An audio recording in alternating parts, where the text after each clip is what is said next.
Hey everybody, this is Rosie from Illuminating the Darkness. I'm doing a last quarter moon reading in the sign of Scorpio. I missed my last reading. I've been having trouble finding places to film, but I think I might have it figured out. So the last quarter moon is again time for letting go and releasing. So old patterns, burdens that you carry with you. You need to acknowledge what you need to leave behind in order for what you need to move forward, and make space for renewal. So the moon is shrinking. It was just a full moon, so now it's half moon, so it's going to go down to a new moon. So this is your time to go within and just kind of tweak little things, cut things out that you need to cut out, and know what you need to do for this new moon to come in. It's new energy. Scorpio, with the last quarter moon, signifies time for a deep emotional release. It's time for confronting hidden truths and letting go of past patterns that no longer serve you. It is a period of intense inner transformation, purging negativity, and it's a time for you to dive into your psyche to confront your shadows or limiting beliefs. So your shadow work. All these things are holding you back and you're convincing yourself that you can't forward because of these things. So you need to really write them down, journal, meditate, do salt baths or saging by cleansing the home, or you can really just kind of straightforward set boundaries and say, hey, this is what I need to change in my life. It doesn't have to be a mental thing. So this is this time of year for Aquarius. It is a sign of Aquarius, and it kind of fits very well, so I wanted to mention that.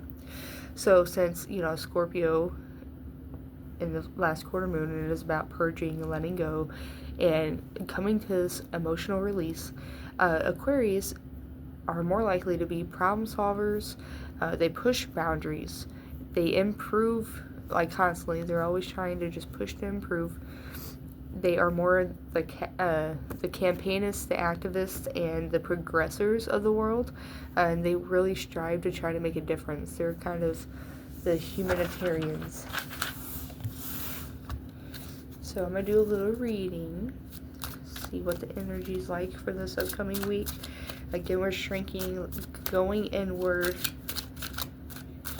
trying to figure out how we can change our lives to better ourselves.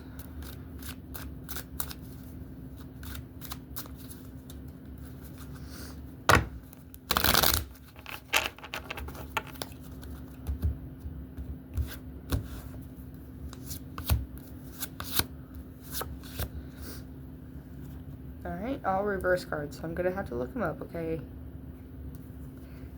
So I got King of Wands in reverse. I got 10 of Pentacles in reverse. And the Death card in reverse, which goes with Scorpio. Alright, let me look at the reversal meanings. I'll be right back. Alright, so what I came up with is the Kings of Wands in reverse. It's about kind of being arrogant, being in that really fiery energy, but letting it carry you away a little bit. You have to learn how to stand your ground and make sure that you're not putting that bossy arrogance into the air, and instead be realistic and just productive with yourself by steering yourself in the right direction, by clearing your energy and continuing to reevaluate your goals and what you need to focus on. You can turn dreams into reality if you work on your goals. So this is pretty much just reminding you to not get bossy and arrogant. Stay focused, focus on your goals, and do what you need to do, not anybody else. 10 of Pentacles in reversed can be about lack of money. It could be about hard times that might be coming. It can also be about letting money control you to the point to where you're just working your life away and always chasing after money. Be humble and don't go spouting off and being arrogant, because things could change in an instant. So, like always, just learn how to live and love life. Like, regain your financial security to where you don't have to work your life away. I know that seems impossible to do in America, but I promise you there are little ways that people get that done. The Death card in reverse can mean that you need to reevaluate your relationship with your dominance, authority, discipline, and power.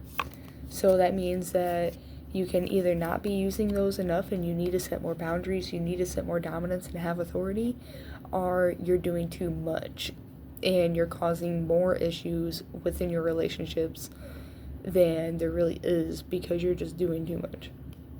So overall, I would just say that this goes along with the moon energy of trying to reevaluate yourself, where you stand, how you hold yourself, how you carry yourself, and reevaluate your relationship with money, and go through these transformations in a way that's going to bring you to a better side.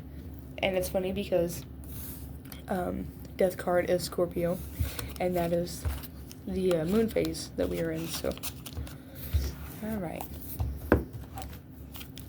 last one.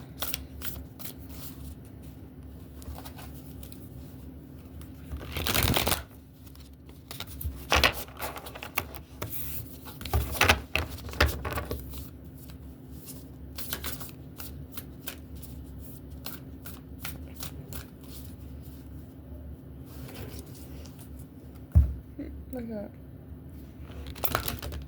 I love it.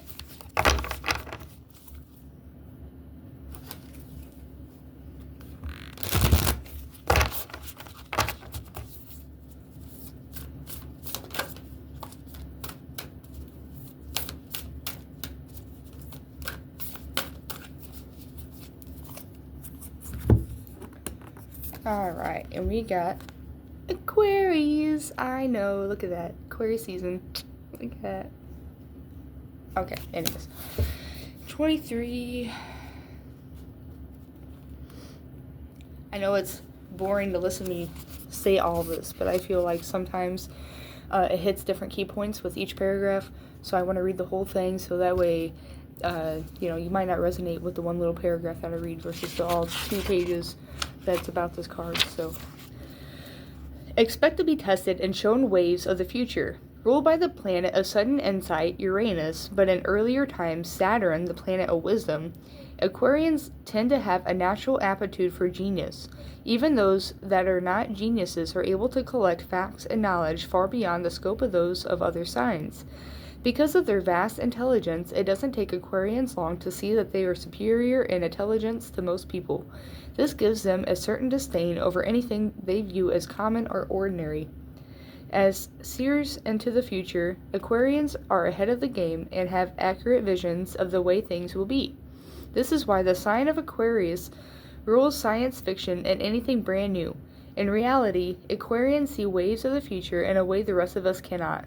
Aquarians can be very stubborn in their views, even when those views appear off the wall to others. They will fight long and hard just to have the freedom to stay weird, and they will fight for the rest of us to stay weird as well. Whatever is taboo or outlandish greatly appeals to them, if only in the imagination. So oftentimes they are artists, inventors, and speculative writers. As an air sign, meaning they are primarily mental and not emotional, they can be great humanitarians but not very practical. And inside every Aquarian, no matter how attractive or glamorous, lives a geek, the type that wants to escape the mundane world and enter the realm of fantasy cons, graphic novels, appointment games, and role-playing. At the same time, they can be rational and tend not to get caught up in emotional dramas. Aquarians are more interested in friendships over romantic relationships. In fact, Aquarians are at first a friend before being a lover, unless of course you insult them by disagreeing with their far-fetched ideas and then your history.